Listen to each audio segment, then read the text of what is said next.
What is Karma, कर्म क्या है।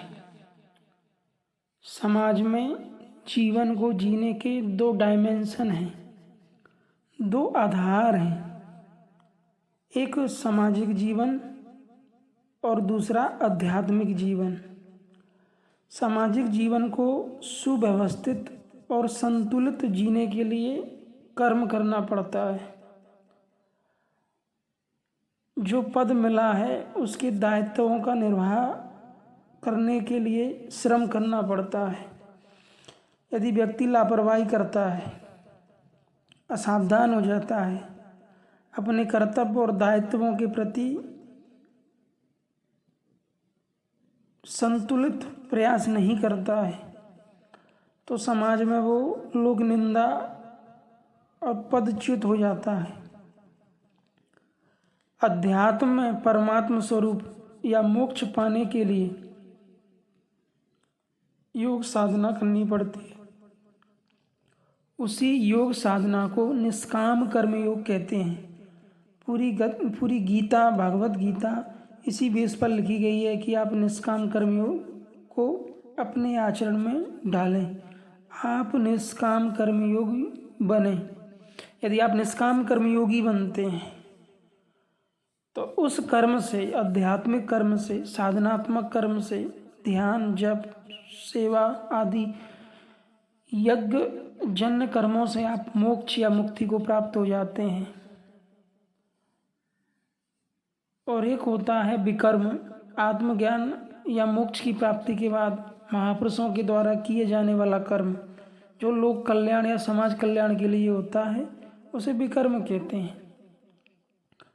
तो कर्म जो सामान्यतः सभी प्राणी कर रहे हैं, पृथ्वी पर जो भी प्राणी उत्पन्न हुए वो सब अपने जीवन निर्वाह के लिए अपने अपने स्तर से कर्म कर रहे हैं। और समाज में आपको अच्छा पद चाहिए, व्यवस्थित और सुव्यवस्थित जीवन चाहिए, तो आपको श्रम और विवेक पूर्वक कर्म करना होगा, पुरुषार्थ करना होगा। आप समाज में पुरुषार्थ करेंगे तो भौतिक सुख सुविधाएं प्राप्त कर सकेंगे। और यदि आप अध्यात्म में कर्म करते हैं, योग साधना करते हैं, साधना के जो अंग हैं, यम, नियम, आसन, प्राणायाम, प्रत्याहार, धारणा, ध्यान, समाधि, विस्तार से जानने के लिए आप योग दर्शन पढ़ सकते हैं। आप साधनात्मक कर्म करते हैं तो आप मोक्ष या मुक्ति को प्राप्त हो जाते हैं। इस प्रकार से कुछ ना करने की अपेक्षा कुछ अच्छा करना श्रेयस्कर है, क्योंकि समाज में वही लोग महान कहलाते हैं जो श्रम और पुरुषार्थ करते हैं, परमार्थ के पथ पर चलते हैं। हमारे महापुरुष जितने भी हुए, राम, भगवान श्री कृष्ण, भगवान बुद्ध, भगवान महावीर, गुरु नानक, कबीर साहब, उन्होंने आध्यात्मिक कर्म किया, साधनात्मक कर्म किया, अत्यंत श्रम और परिश्रम किया और भगवत स्वरूप, परमात्म स्वरूप आत्मज्ञान को प्राप्त किया। तो कर्म प्रधान विश्व करी राखा, जो जस करे सो तस फल चाखा।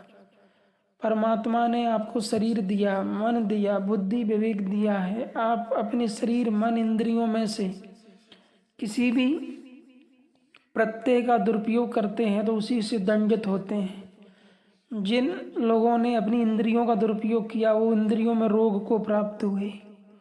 जिन्होंने वाणी से अपशब्द बोले, दुर्वचन बोले, वो वाणी के रोग को प्राप्त हुए। इस प्रकार प्रकृति ने आपको शरीर दिया, जीवन दिया, और यदि आप प्रकृति के दिए हुए जीवन का, समय का तिरस्कार करते हैं, दुरुपयोग करते हैं, तो उसका दंड आपको सुनिश्चित मिलना है। जीवन में प्रत्येक कर्म का परिणाम सामने आता है, इसलिए विवेक शक्ति का होना अनिवार्य है। अपने कर्मों के प्रति विवेक होना अनिवार्य है और विवेक और ध्यान पूर्वक जीवन जीना युक्ति संगत है। प्रकृति ने आपको जीवन दिया, यदि आप प्रकृति में कुछ अच्छा पाना चाहते हैं, विकास चाहते हैं, तो प्रकृति प्रदत्त कर्म और श्रम करना होगा। वैसे प्रकृति तो समय के अनुसार जीवन को सहज ही सक्रिय बनाए है। बचपन युवावस्था में ट्रांसफर होता है, फिर वृद्धावस्था, फिर मृत्यु। तो प्रकृति तो शरीर को अपने आंशिक गुण धर्मों से संयुक्त बना करके निरंतर क्रियाशील बनाए है।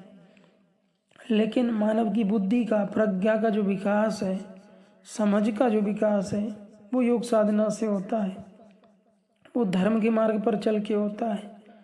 आप ध्यान करें, धर्म के मार्ग पर चलें, परमात्मा की सेवा करें, आपका आध्यात्मिक विकास होगा। तो कर्म को नहीं छोड़ना है, कर्म करना अनिवार्य है। ओम।